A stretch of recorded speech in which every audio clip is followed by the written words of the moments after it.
Okay. We got 1 minute. Hi guys. My son might take, oh, and some more ringers right there.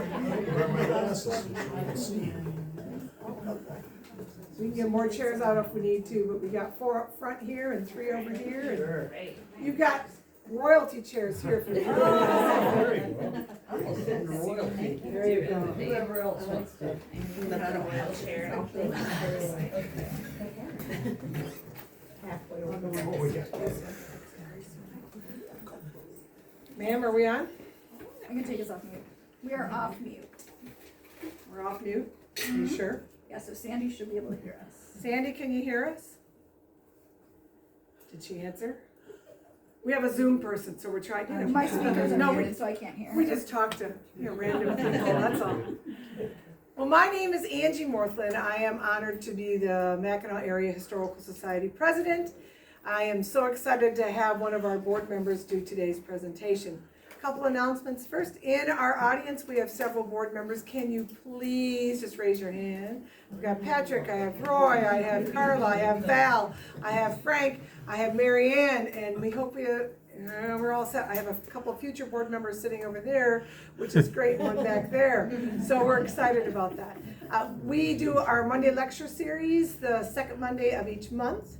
So of course this one is going to be all about Fudgies with you. Next month, if you're interested, it's going to be all about our 30th anniversary of being a historical society. Roy and I and anybody else bring all your photo albums and anything you possibly can, but I'm going to bring 30 years of our collections to this library, and we'll be able to have it. It's the second Monday of, oh gosh, what would it be, August 13th maybe? Not sure. Oh, you'll figure it out. Anyways, without further ado, we also have one more event I can tell you about. There's the pet parade and our festival. We have the last Friday in July, we have a pet parade from 6 to 8 o'clock at night. The parade's right at 6. And then we have like a cookout afterwards. Dress up your pets, make sure they have cute little tricks, wags just right, smiles, all the great stuff. And then the next day we have our festival from 10 to 2. And then we also have a vintage baseball from 1 to whenever it ends. So normally it's 4 o'clock, but it's all free to the community, and we'll have food available for you to purchase if you get hungry as well. Okay, all the social media ads are done. Now we're on to the main course, so to speak. We're going to talk with Megan Flynn, our board member extraordinaire that takes care of our webpage. And also she does a lot of great new ideas, so keep an eye on her. She's got some great ideas. Give a round of applause for Miss Megan Flynn. Hooray! All right, thank you. I've already told Roy, our cinematographer, I tend to move around when I speak. So for those on the Zoom as well, if I move out, it's because I like to move. All right, I actually want to start with why I wanted to do this and where the idea came from. So I'm sure that a lot of you here sat through some, if not all, of the lecture series that we had last year. And the Historical Society did a wonderful job in showcasing different businesses from around the area and the history of those businesses. And one of the through lines to the successful business was generational handoffs. So each generation took it and made something special out of it. And as I started to think about that, it really made me think about my own family as generations, and also as people who I talk to about coming to Mackinaw, their memories of coming with their parents, or now that they had kids, it was almost like something they had to check off the list, like now I need to do this with my children, they need to experience this.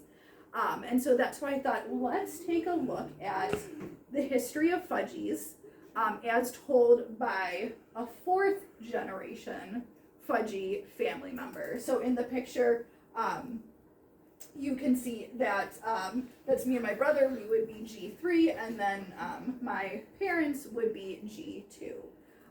But before we get into it, let's talk a little bit about fudge, right?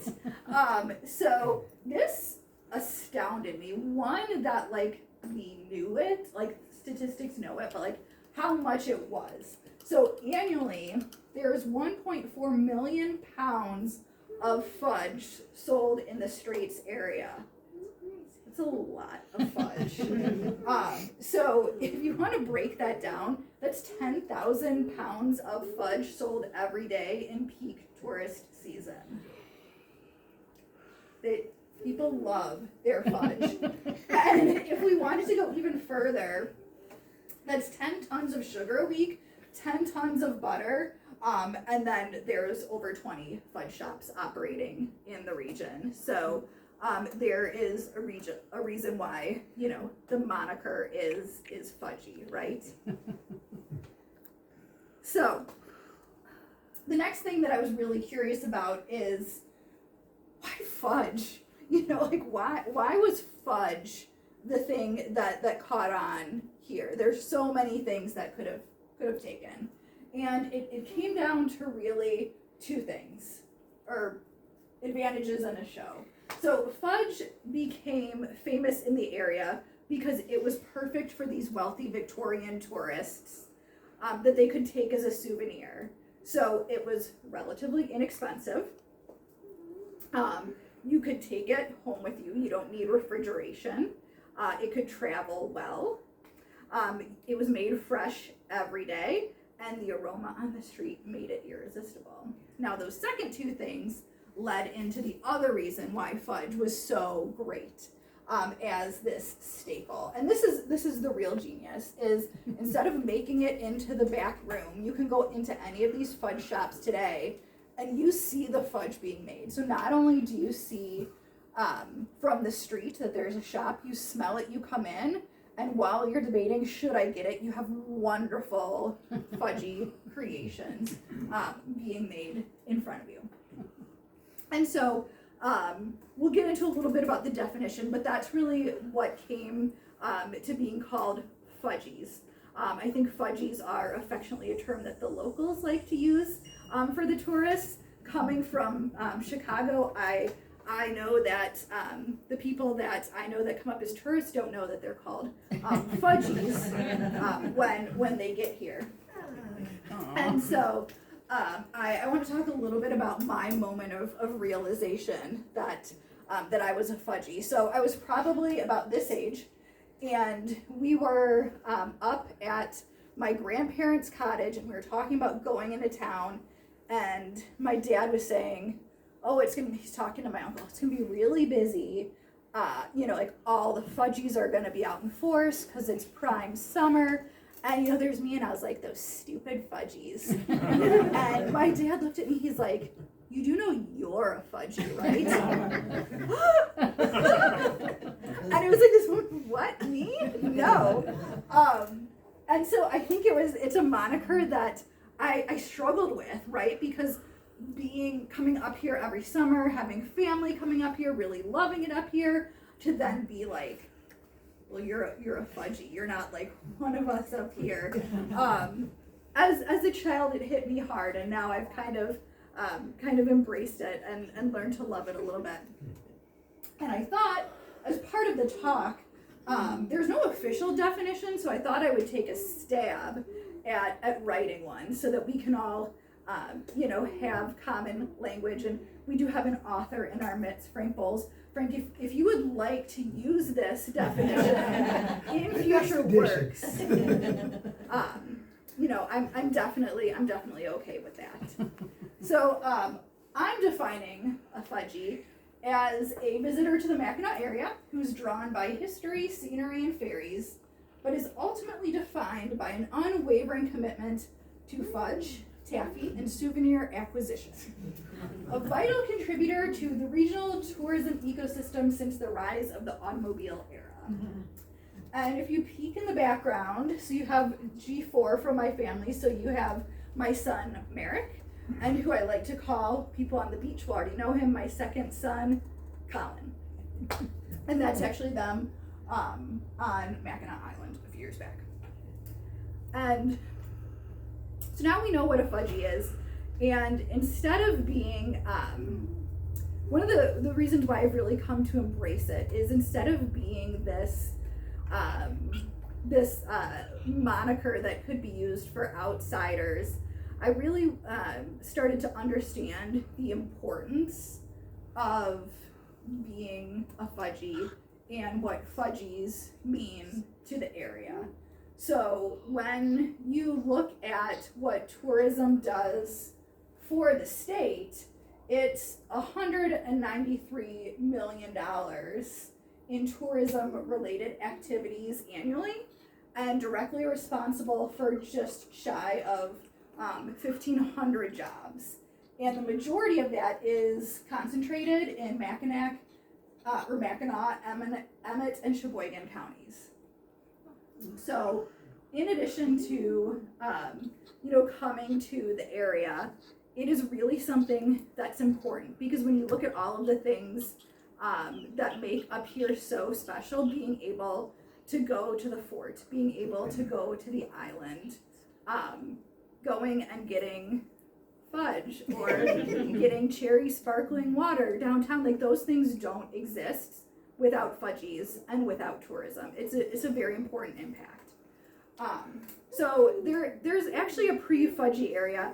I'm not going to spend a lot of time. I started with his book, but I don't want to spend a lot of time here, because I do think we'll probably be nudging him into giving a talk of his own. He gave a writer's workshop early this year. So this is my shameless plug for Frank. So visiting Mackinaw, 150 years of tourism at Michigan's Fabled Straits by Frank Bowles. So we will definitely talk him into giving a much more academic talk than mine. But if you haven't read it yet, I would definitely check it out. He gets into some of the cool things around the first visitors, how a lot of them are writers, and the cool stories that come from that. There's a lot of local works up here.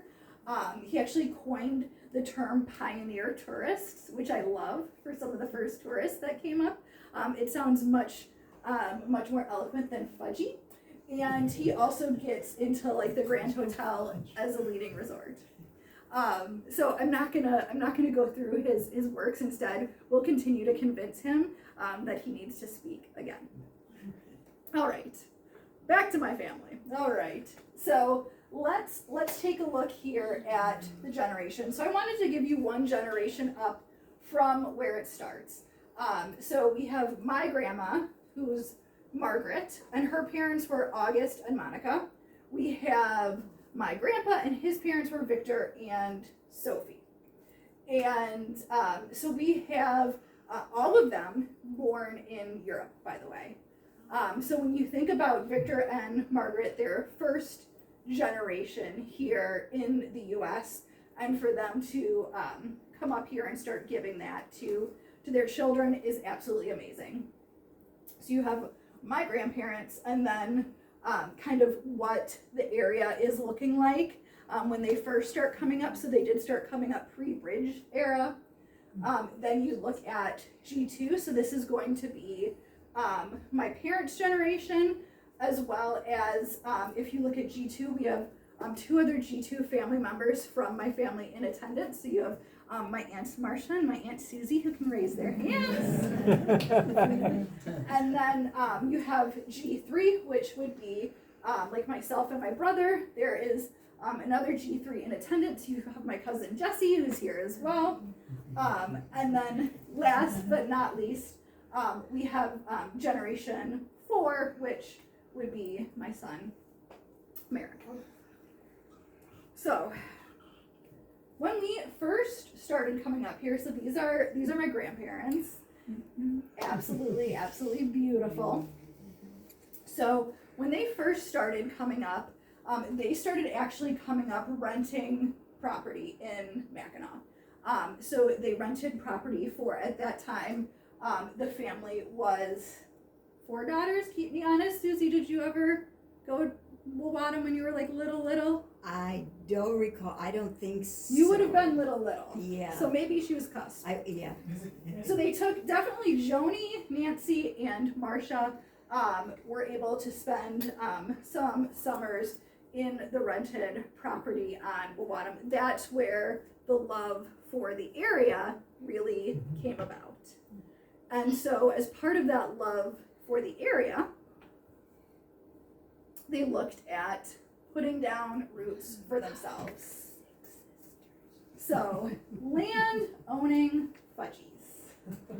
So, they were early property owners on Trails End Bay.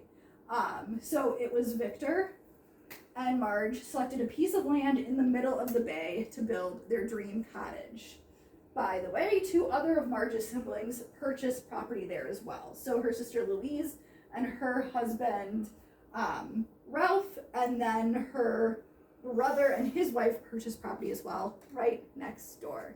And they, that family is still there to this day, which is awesome. So when I heard the story of them purchasing property, it was one exciting for me, but also kind of made me want to pull my hair out. So does anyone want to take a stab at what the property in Trails End Bay went for if you were going to buy one lot? $100, 150, 200, 250, 400. 500. Oh. So very close. It was $600, which at the time, decent amount of money. In our time, it's like, why did they buy the whole bay? You know, like.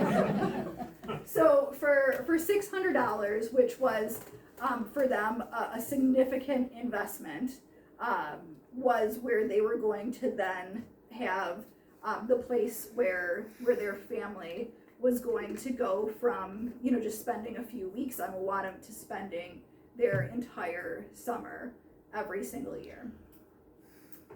So a lot was happening in the region right at the time that they bought this property. So before the property was built, there was no bridge. So Mackinaw essentially functioned as nothing more than a bottleneck, right? You were trying to get a ferry to get over to the UP, or you were going on a ferry to go to the island.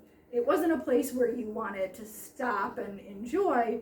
It was more of, you know, perhaps people looked at it as like, oh, when we got through Mackinaw, right? So I really wanted to understand why the bridge was built. And I kind of looked at it as, if you build it, the Fudgies will come. And there was 4 big pieces to why the bridge was constructed. So the first was it economically integrated the lower and upper peninsula, which until that point were separated by water. So any sort of freight movement, labor movement, was not possible. So there was no real unification between the two. And also, as you can imagine, travel times were high. They were weather dependent. So essentially, if, you know, there's bad weather, you could be cut off from getting to one area of the state or the other. The next big piece was safety and reliability. So ferry service, as we know, is weather dependent, it's ice dependent, it's capacity constrained, whereas a bridge, year-round access. And then tourism growth. And I think that's the area that the Historical Society would find most interesting with my talk. So by the 1940s and 50s, tourism was starting to boom, right? The island already had a presence. So Mackinaw City, St. Ignace, the Upper Peninsula, and the ferry was struggling to keep up with demand in those peak months, or it was just kind of not the best part of your vacation coming through. So there was long wait times, and that actually discouraged some of the initial tourism growth because people didn't want to wait around. So the bridge effectively opened up a whole new vacation spot for people in the lower peninsula. And then this one I didn't know or have any idea, but one of the other reasons was national defense.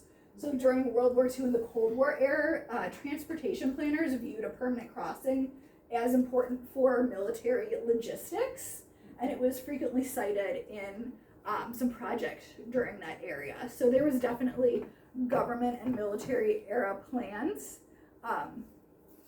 for that, and now interestingly enough, there's government and military area plans to now protect what is a vital piece of transportation in the region.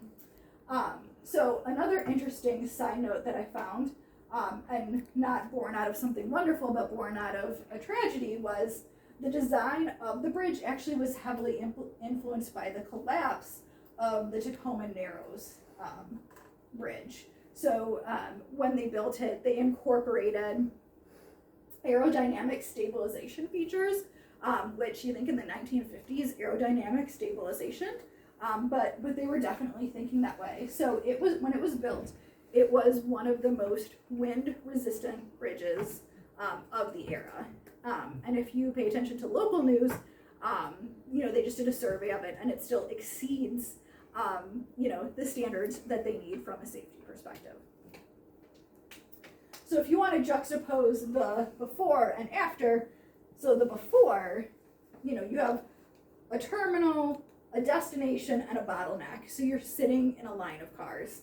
And afterwards, you have arguably one of the most photographed pieces when tourists come up here is this bridge. Whether it's day or night, you can go by and there's someone out there who is taking a picture of this bridge. So now it's the gateway to the Upper Peninsula.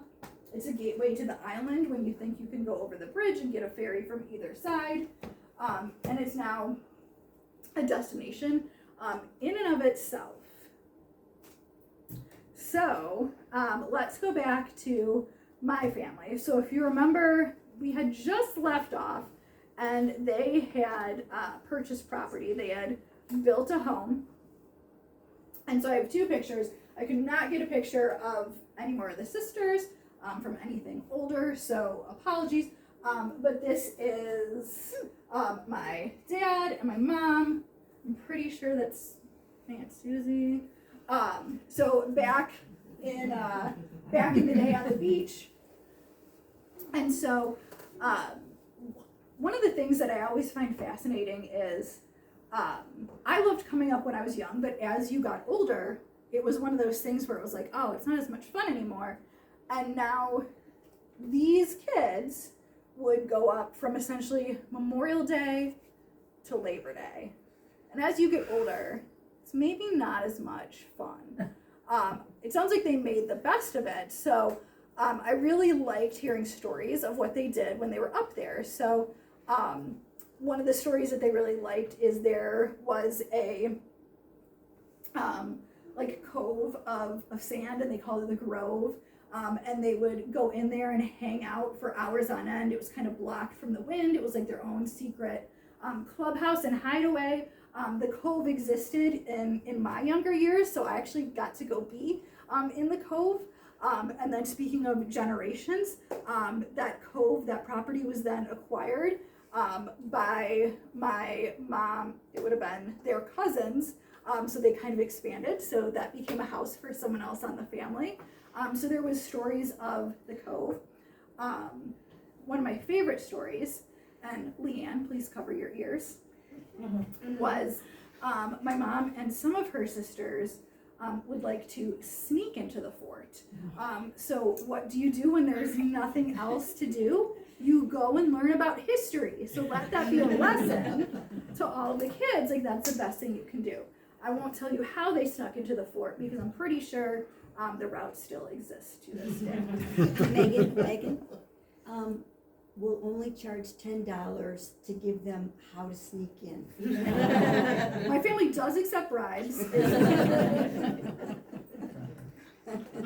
Moral of the story. So, I also definitely like stories of how, they really had fun entertaining themselves. They would walk all the way into town and back from town every day. And I cannot imagine kids today, if you take outside permission and safety, walking all the way into town, doing a day full of activities, and then walking back. My mom and my Aunt Susie also liked to go in and pretend that they were from a foreign land, and they would use made-up languages to speak to each other. They would try and speak to passersby. You kind of do what you can. And the funny thing is, like, the tradition continued and we didn't even know it. So unbeknownst to us, we did not know our mothers did that. But years later, my cousin Sarah and I would take our parents' cameras and we would stand by the road and we would pretend to take pictures as people drove by. So they would stop and they would wave or they would honk. And it just kind of became a weird thing of, you know, let's play with the other Fudgies a little bit. So lots of good stories from that time frame. As they got older and some of the sisters kind of rolled off and were no longer coming up. So for example, the eldest sister, my Aunt Joni, no longer coming up. My mom has stories of them writing just desperate letters to her. Come save us. We can't stand being up here. It's torture. Now, if anyone has ever been on Trails End Bay, it is nowhere near torture. You know, but for them at that age, it was. So that was G2. And then as we talk about G3, continuing to kind of fudge it up here. So looking at all of the G2s would be my Aunt Joni, who married Al, and their son is Tony. There was Nancy, who married Bob, and my cousins Matt and Todd. There was my Aunt Marcia, who married John. There was Susie, who married my Uncle Ronnie and had Sarah and Jesse. My mom and my dad, for me and my brother. My Uncle Mike and my Aunt Kim had Sam and Alex. And then Amy and Doug had Kurt and Gary. And so all of us at different times had experiences up there. And I like to bring it up because although I'm telling it through my lens, there's a whole lot more to my family that happened. But you know, this is my story, so I can only tell it from my lens. So when I start to think about my experiences coming in as a G3 Fudgie, of course I was told I was a Fudgie, which was devastating. But we would come up for 2 weeks at least every summer. Last week's July, first week of August. You can see us there with my grandma. One of my favorite traditions was we would a lot of times come up with my Uncle Mike and my Aunt Kim, and there was the men's tradition and the women's tradition. And so the men every night would put on a ton of bug spray and would go back to French Farm and they would fish every night. I don't know how. And the women folk, we would go and do what women folk do, which is shopping. And so as a child, my favorite store was the Twisted Crystal. So we had to make sure that we hit that. And all the other favorites. It was to the point where we would break it up and each night we would do a quadrant and we would walk through every aisle of every store. And it was just so incredibly special, those memories that I have. Some who are in the audience that know me will laugh. I also remember the bats that would hang from outside the stores, and you'd have to come in and out really quick to avoid letting the bats in. Ecosystem be damned, thank God that the bats are no longer hanging in front of the doors. But there was just a lot of really good times with all of the different cousins getting to spend time. When you think about how the family had spread out, this place became one of the meeting grounds that the family had. And if you look at the broader context of the family, you have an aunt and uncle next door and down the bay. So there's cousins and second cousins that ordinarily you don't get the opportunity to meet and to interact with. All right, so let's go back to current day, right? Where we're sitting. So we've come through G3. So 4 million, that is the number that the bridge generally carries across annually. It can fluctuate based on weather conditions. One of the cool things I found in my research, and you might know this if you're afraid of driving over bridges, is that you can pay $10 and they will have someone drive your car over the bridge with you in it, which I thought was really cool and much preferred to driving over the bridge with your eyes closed.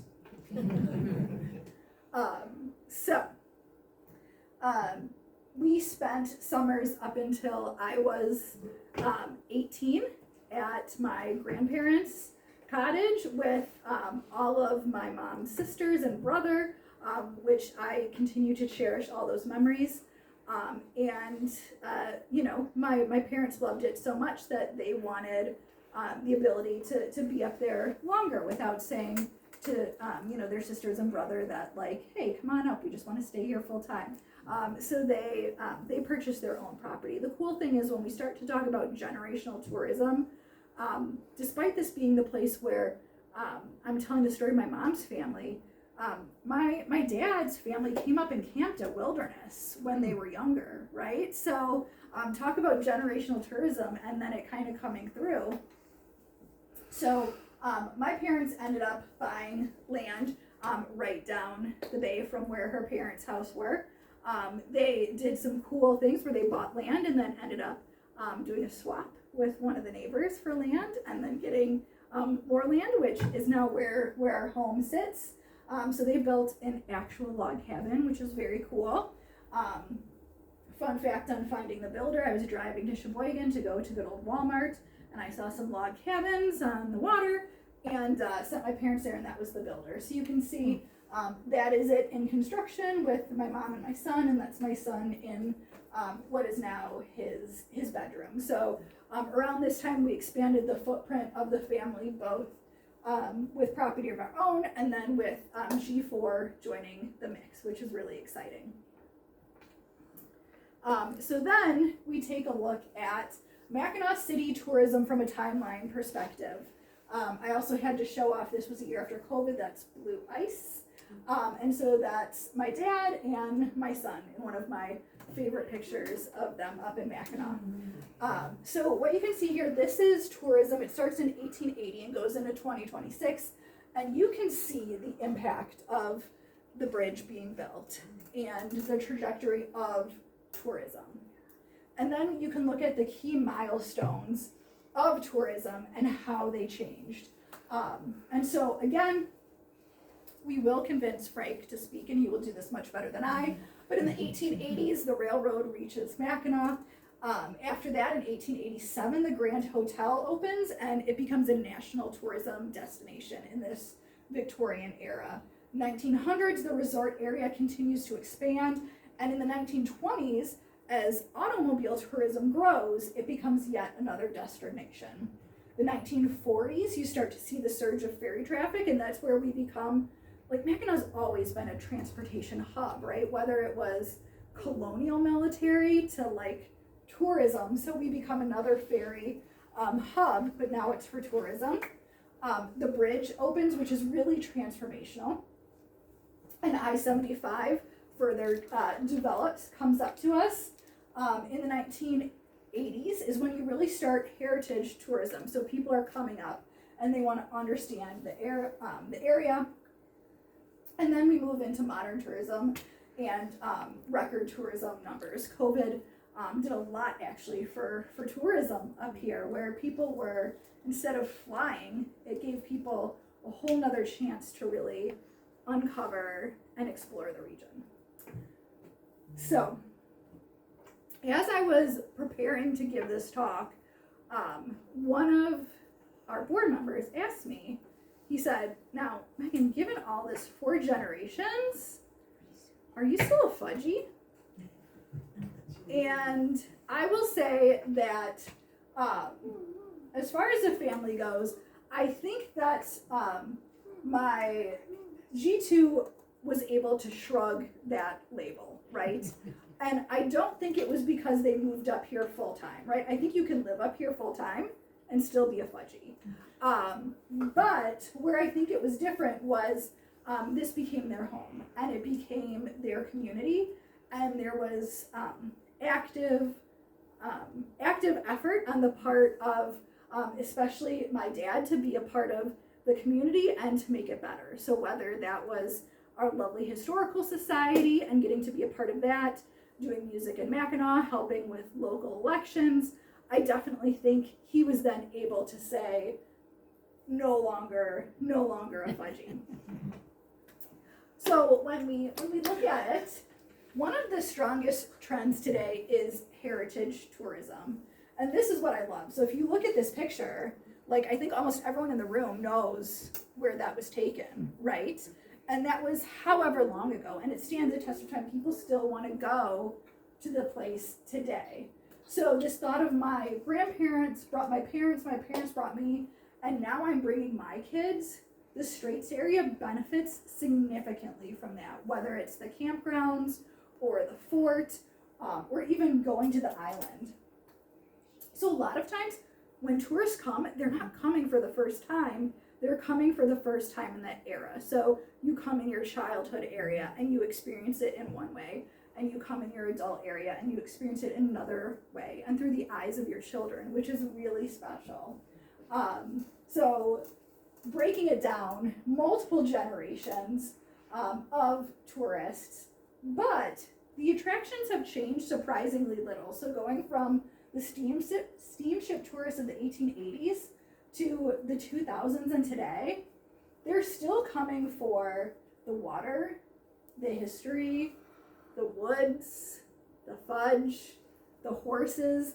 It's really cool how this stuff has stood the test of time. And so the question that I posed before, are we still Fudgies? And I think now the answer is, like, I don't know, but I don't really care, right? Like, I have embraced that. I've always loved history, right? That's why I'm part of the Historical Society, and it means something to me, and I love being able to do that, right? So I've always loved my family's history, but my part of being a Fudgie in the history is now something that I can be proud of.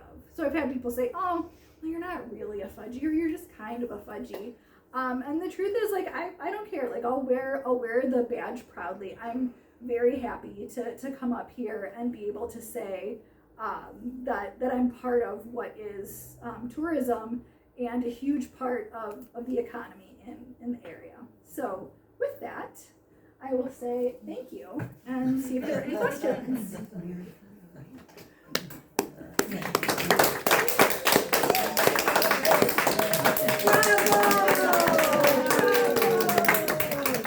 But wait, there's more. There's more. But wait, there's more. Do you know, in our very audience, we have generation 3 and 5 here of fudge makers? Ooh. So Tyson's, who celebrates their 100th anniversary, was it Friday? Friday at 1 o'clock, if you want to come have cake and fudge. And girls, can you stand up for a second? Granddaughters. This is our 5th generation of Fudgies right here, and they donated today's sweets. Our fudge is all from Tyson's, and the gals were a part of this, and please give them A different kind of fudgy. and Greg and Vicki are here as well. Are there any questions for our Frank? Well, I just got one. You mentioned. It better not be in your book. Yeah, you plugged it enough. Forget it. Everybody who came here, you mentioned, tended to go through Mackinaw to Mackinaw Island. But your first generation stayed. Does the family lore say why? So I think that, and I'll let you guys chime in here, I think it was largely economic, right? That Mackinaw was an affordable place where a family could actually, my grandpa, worked in accounting, but he was an affluent, right? But this was a place where, as first generation immigrants, they could kind of live that dream of having that summer place. Plane travel, not an option. Ferry with that many kids, not an option. And well, it really stemmed from my grandmother, Vera, who was my mom's mom. She would come up and spend the summers with Mrs. Bach, who's part of the Hathaway family, because of her, what was it? Breathing. The breathing, yeah. That type of thing, so they would, It was And- better up here for her.